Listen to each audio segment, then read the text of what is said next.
You may have seen in the past several videos where I use this phone for testing things. This is a Google Pixel 3 XL. It's in a case, and I have enjoyed using this for at least I've enjoyed using this for at least a couple of years. I've always had it in a bumper case because I drop my phone almost daily, and I always use a glass screen protector because I keep it in my pocket full of screws and nails. It has actually been a really flawless experience, and I've really enjoyed it. Before this, I had a OnePlus. Before that, I believe I was using the Nexus devices. To be honest, is a bit of a blur, but I've tended to use the Google devices. I know I've started to get the Google vibe back. So I was quite pleased when this landed on my desk, which is an upgrade for this phone. People in the UK and I guess every other places, you have certain contracts, and every now and then they give you a new phone, which is cool. So this is the Pixel 5 and 5G, and the bit that kind of worried me a little bit is if you see that the screen size doesn't seem to be available. So if you remember, they used to do two sizes. This is the XL, which had the 6.2 inch screen, I believe, and then you used to have a 5 inch or something like that before.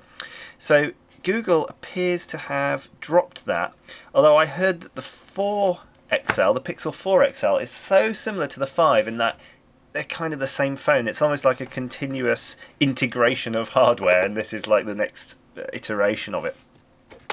So, first impressions are, it does feel a lot smaller. Look at that. Again, of course, this is in that bit of case. Let's move the case aside.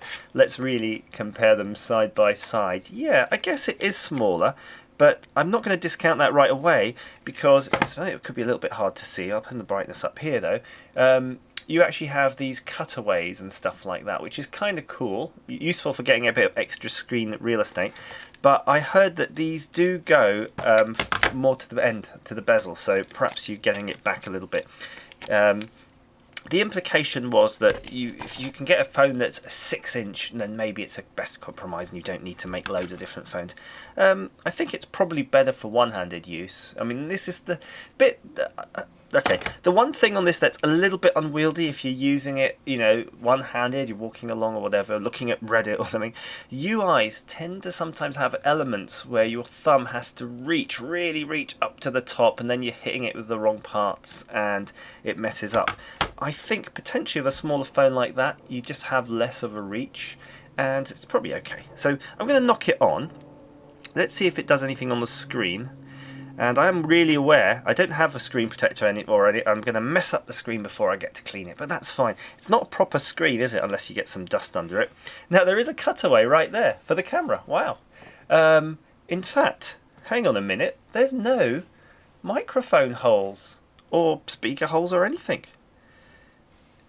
I mean, there's something down there that could be a speaker of some sort, like the Ringer speaker, USB-C, volume power, cameras, fingerprint reader in there, pretty traditional, and then a SIM card slot.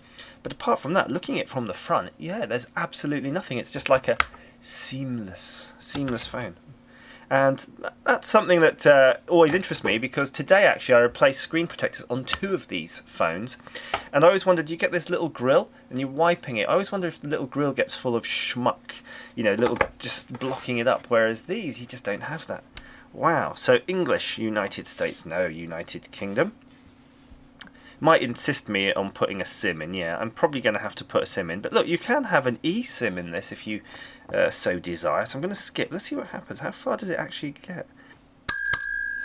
Apparently it's getting my phone ready, so I'm going to leave that aside. While it's doing that, let's see what else is in the box.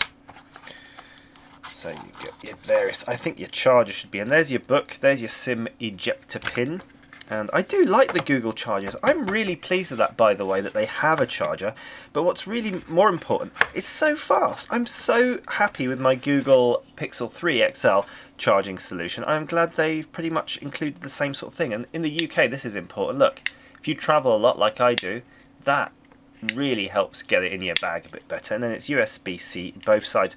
Now, some of the features I read about this, so it's still copying data apps. One of the features I read about this, which is really cool, not only is it wireless charging, but it can actually wireless charge other things. So I think USB power bidirectionality has been common on the USB-C for a while, but not wireless. So that is really cool. So potentially you could charge something else. If you've got like your headphones, so I've got some Sony in-ear bud things, I could leave that on there and charge it from the phone, sap a bit of power from there. But to transfer from my other phone, apparently I have to hook them up with the USB-C wires, so let's do that. Copy. Oh, got to verify it's me with the old fingerprint. Copying your accounts. So it's doing the account copying. Because this is a work device, it has some extra stage, so it says let's set up your work device. No problem with that at all. Okay, it's been a couple of minutes. Now I need to set up my, I guess, my fingerprint stuff. I'm just adding the fingerprints. I do like to add a selection of fingerprints there. Okay, we're done. So we've got the screenshot, so it's just going to now install the apps.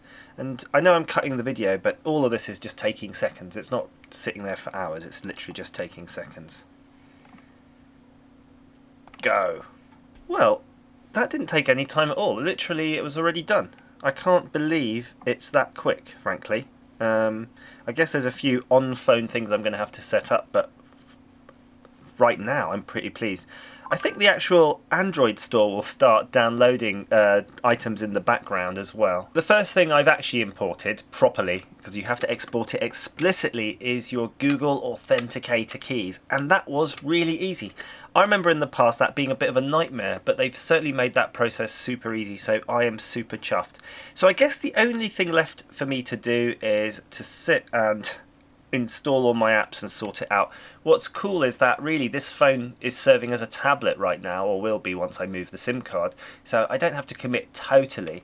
But my feeling is, so far just using this, the keyboard and things like that feel quite compact, but I think I'm going to get used to it, because this is a little bit closer to the size of my OnePlus, and I found my keyboard accuracy and things like that better, because I think I was just better able to operate things like that at the, with a slightly smaller screen.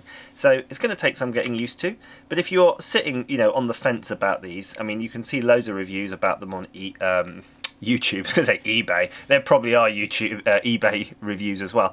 I hear the camera's good, I hear everything's good. I mean, I've generally always had really good experiences from Google products, so you probably, if you fancy one and you're on the fence, just buy it. I think you're going to be okay. The pricing for these is really good.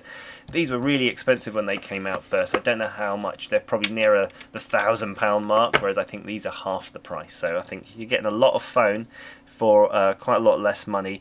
Also, you're getting, I think these were 6 gigs of RAM. I think you're getting 8, and these are both 128 gigabytes of onboard storage, which doesn't sound like a lot, but actually it's more than enough, because you've got the Google Cloud backup and it all just works like magic, that stuff. So there you go, the Google Pixel 5 5G out of the box.